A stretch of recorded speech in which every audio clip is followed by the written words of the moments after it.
അസർബൈജാനിലെ global conference.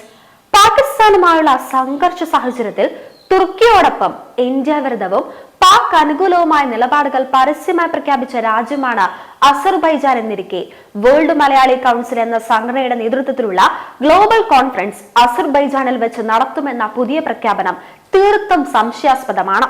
2025 June 25 മുതൽ 28 വരെ തായ്ലാന്റിൽ ബാങ്കോക്കിലായിരിക്കും ഈ കോൺഫറൻസിന് വേദി എന്നാണ് ഇക്കഴിഞ്ഞ ഏപ്രിൽ അവസാന വാരത്തിലുണ്ടായിരുന്ന അറിയിപ്പ്. എന്നാൽ കഴിഞ്ഞ ദിവസമാണ് വേദി അസർബൈജാനിലാണെന്ന് പുനഃപ്രഖ്യാപിക്കപ്പെട്ടത്.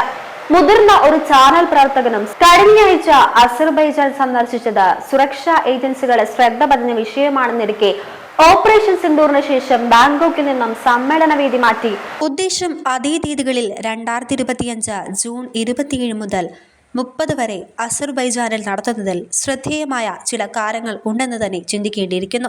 പ്രസ്തുത അസർബൈജാൻ കോൺഫറൻസിന്റെ വേദി മാറ്റുന്നതിലിടപെടാൻ കേന്ദ്ര ആഭ്യന്തര മന്ത്രാലയവും വിദേശകാര്യ മന്ത്രാലയവും ഗൗരവത്തോടെ ശ്രദ്ധ ചെലുത്തുമെന്ന് നമുക്ക് വിശ്വസിക്കാം.